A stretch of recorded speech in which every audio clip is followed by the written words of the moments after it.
Bukannya dia susah ya, nggak mau ya? Ya dia memang nggak cari popularitas itu dia kan. Saya itu punya pengalaman agak trauma ya. Saya punya tamu seseorang itu sering sowan Mbah Mun, tapi nggak tahu sama sekali madzhabnya Mbah Mun. Tak tanya, pernah sowan Mbah Mun berapa kali? 10 kali. Tak tanya, khas madzhabnya Mbah Mun itu apa? Nggak bisa nerangkan. Ternyata nggak pernah ngaji. Jadi misalnya ahatan ke situ nunggu kok sowan jaminnya ngenteni Mbah Mun bar ngaji. Jadi tidak punya kenangan ngaji. Itu jangan terulang pada saya, pada Gus Koyum, pada semua orang alim, pada Gus Yofur, pada Gus Naji. Eman, kita punya orang-orang alim yang baca kitab secara terbuka. Tapi balikannya ada orang nggak jarang sowan Mbah Mun tapi sering ngaji ahatan. Tak takoyo fase. Sampai sekian puluh item dia tahu khas mazhabnya Mbah Mun. Karena kenangannya ngaji. Nah, kalau kenangannya sowan kadang Mbah Mun tamu banyak. Kebetulan yang dijak ngendikan ndak dia. Mau paham apa coba? Nah ini seperti ini jangan terulang. Makanya saya punya mazhab gak suka disowani bukan karena apa-apa. Ini sudah lampu merah. Itu tradisi kita ini sudah lampu merah. Kalau seneng wong alim gue sowan-sowanan. Mau saya sowan pas ngaji. Jadi orang itu sering sowan Mbah Mun. Tak tanya, setelah Mbah Mun wafat dia mencintai saya. Tapi ya maunya gaya itu. Maksudnya aku jelas aliranku tadi tak elingno. Coba terangkan khas mazhabnya Mbah Mun, ndak tahu. Ya karena kenangannya sowan itu kan kecenderungan ngendikan basa-basi itu ting pundi jam pinten saking dalam kan kecenderungan yes ya misalnya ke sowan aku misalnya Hamdani sowan piye waras aku tak apa mesti ngono nang Jawa Timur malah cek urip tak malah nak ketemu kancane lho bojomu cek gerung bojolone pasar kena kanca akrab rusak. Tapi nak ngaji kan Mbah Mun bisa nerangkan pas ngaji nerangkan akhlaknya Rasulullah Shallallahu Alaihi Wasallam. Kadang pas ngaji nerangkan dawe-dawe Abu Bakar. Kadang pas ngaji pas beliau nerangno Imam Ghazali. Akhirnya kan tetap ada yang kewadahan itu, ada yang. Ya, tapi kalau sowan, tetapi orang Jawa itu banyak seneng kiai itu maknanya sowan. Jadi menurut saya sudah lampu merah. Adat seperti ini sudah lampu merah. Nah lucunya di luar kiai profesional, sowan dokter ya pas konsultasi medis, sowan polisi pas lapor ke nah, pas sampai wong liya bener kok pas sampai ulama salah, itu apa-apaan. Nah seperti itu dikurangi lah, nggak etis itu, eman kan. Coba Mbah Mun baca tafsir Jalalain itu, wah sudah mungkin 50 tahun mulai pertama latihan kiai sampai wafat tuh masih baca tafsir Jalalain. Khatamnya tuh per 25 tahun. Artinya kalau 25 tahun itu tiap ngaji hanya 3 ayat. Kalau 3 ayat diterangkan 1,5 jam, artinya detail. Kira-kira wong rapati pinter lah paham, gitu maksud saya. Paham ya? Lalu bayangkan misalnya wong awam ngaji setahun itu mesti banyak ilmu yang tidak. Karena tadi kalau 3 ayat dalam 1,5 jam mesti ada yang nyentel. Itu bayangkan wong paling goblok. Kemudian anak pinter. Tapi enggak, mereka malah kadang pas ngaji itu jagongan. Apa ya sowan Mbah Mun ngeteni bar ngaji. Jadi lucu kan? Nah, adat seperti itu enggak boleh berlanjut. Itu menurut saya itu eman, kenapa? Iman. Banyak orang alim yang Kiai Sa'roni juga ngajar terbuka di masjid Menoro itu mulai zaman saya di Damaran sampai sekarang ya. Ya itu kan luar biasa. Ya situ aja daripada sowan ganggu beliau. Ya mungkin kalau Sawal oke lah, Sawal kan secara urfan memang orang sowan kiai untuk Sawal ya masih normal lah, kan? Kalau di luar Sawal mau sowan tok. Maksud saya ini aset Indonesia adalah banyak ulama yang membaca kitab secara terbuka, kira usah nyalami template, ora usah macam-macam ngaji wis. Sowan aku kudu jaga etika, jaga waktu, jam pantes, jam etis, kan ribet tuh. Kalau gini kan pas sudah ngaji. Karena tadi saya ngitung ya, kalau khatam selawe tahun, ngajinya per seminggu, apa? Per seminggu. Artinya kira-kira per 3 ayat, 4 ayat diterangkan dalam waktu 1,5 jam. Itu betapa detailnya, ya kira-kira betapa detailnya. Maksudnya detail itu, wong sing paling radi latar belakang mondok, kira-kira paham. Misalnya pas Mbah Mun cerita, Rasulullah Muhammad SAW itu sakhiyah, Nabi itu gampang ngempet, ora uring-uringan. Paling gak kayak mulai udah kenangan. Sifatnya Nabi gampang ngempet gak uring. Sehingga kok bojomu mangkelno kowe bebas sabar. Ya ora sabar tenan wong potong kamu kok sabar tenan. Mergo dhe kenangan tadi Mbah Mun nyifati Nabi itu sabar, ngempet. cerita diceritakno Nabi ku lomo sampai ora iso turu nak urung sedekah urung ngamal. Paling gak mulai ku senajan to pisan-pisan tau kepengin niru Nabi. Hari kedua semedit neh lah rapopo. Pokoknya pas bareng ngaji dina Ahad isih anget iku lomo. Engko Senin lali medit lah rapopo. Engko Ahad neh ngaji eling meneh lomo meneh. Kan lumayan maksudnya itu Bang. Wong jenenge pas-pasan wae, hidayat pas-pasan ya mau fluktuatif ya. Tapi kan lumayan karena kenangannya ngaji. Ya, tapi nak kenangannya sowan terus tepaan nyuwun sewu Mbah mun tamunya banyak sing kebetulan yang dijak ngendikan ndak kamu coba kenangannya apa coba. Mau nyemak dawe ya ngendikan London sama tamu yang dekat, mau ngeklaim tuh ilmu kamu ndak denger ya kan. Ya akhirnya kegiatannya yang ngetano jajan. Niku ora suudzon, suul yakin. Jadi luwih parah timbang suudzon. Pancen yakin tenan sing ngono kejadiane. Nah bayangkan kalau mereka ngaji, oke lah tetap sowan enggak apa-apa, tapi yang pokok itu sampean delok tengene Nasaihul Ibad. Yahduru nama jalisal ulama fi khilaqi dzikr. Fi majlisil halal wal haram. Sebagian ulama nafsiri mendatangi majelis ulama adalah mendatangi ketika beliau mengajar. Terus Imam Ibnu Hajar Al-Asqalani membuat contoh Jibril. Jibril itu jauh-jauh dari langit, dari aras datang ke bumi karena hanya memberi pengajaran. Kamu tahu itu siapa? Kata Nabi, sahabat tidak tahu. Allah hada Jibril. Itu Jibril datang untuk liyu'allimakum dinakum, untuk mengajarkan agama. Dan itu bisa berbentuk dialek. Kan masyhur itu Jibril datang terus tanya, "Ya Muhammad, akhbirni mal iman, akhbirni mal Islam." Terus artinya gini, Jibril sing wis ngalim, sing amin, iku wae teko ning Nabi karena pas majlisul ilmi. Ora ono ning hadis Jibril teko terus takok kanjeng Nabi, "Piye kabare? Piye kabare?" Terus Nabi muni, "Wah, subhanallah khair ya, alhamdulillah." Ora ono dol-dol hadis niku ora ono. Niku aneh-aneh wae. Nah ono ya mau tuh yakin. Mana ana sak aku ya ngger Jibril teko ya urusan apa? Urusan wahyu, urusan ilmu. Ya misalnya kula suwani Hamdani sebuti Gus sehat. Gak sehat gak medhi kowe ya. Aku takok, lha piye sehat? Lah mboten sehat ora dugi mriki, malah ra karu-karuan. Dene nak teko ning ngaji kan wis apa? Wis entuk ilmu. Coba kula mbayangno, kula niku wis kecelok wong alim. Niku angger sowan Mbah Mun, niku juara. Nak ra ditimbali utawa ning majlisul ilm.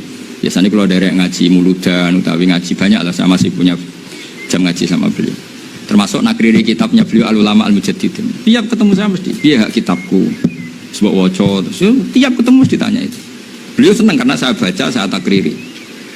Belum pernah saya ditakoki urip pembiye kehidupan gak tahu. Mboten ya mboten nanti takok bojo kula ya ora nate, kula ora tau bakas. Pokoknya tiap ketemu mesti ngendikan itu. Mulai sanad, mulai apa. Karena tadi eman itu apa?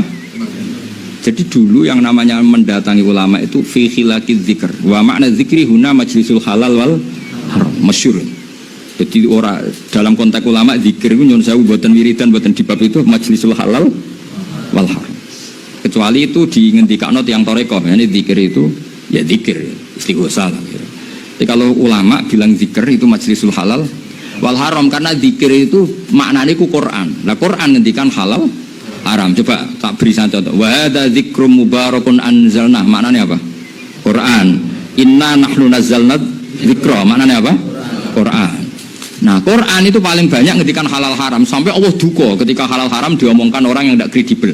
Iku nggone ayat wala taqulu lima tasifu alsinatukumul kadzib ada halal wa ada haram mesti litaftaru ala wahil kadzib. Kowe geman mulang halal haram nek kowe ora alim. Mesti kowe gawe-gawe. Jadi itu sensitif betul kok masalah majlisul halal wal haram. Sing utang iso bocek aku takok. Sing utang lho. Nah iya terus kiai mbocak. Seputi ya iku utang kula kadang. Lah kadang nek kiai apian ya bebo mikir melok prihatin. Asline ya mantel ora urusane kok teko. Maksud kula adat-adat seperti itu kula cara madzhab kula. Mungkin orang lain enggak sependapat, itu haknya lah. Tapi kula nu sakake. Sakniki kita wonten tiyang alim kathah lah. Sing enom nggih kathah wonten Gus Ofur, Gus Koyum banyak lah Gus banyak lah. Ada Gus Naji, ada di sini juga banyak lah. Keluargane Mbak Arwani, Ki Saroni banyak lah. mbok yo datangi pas majlisul ilm.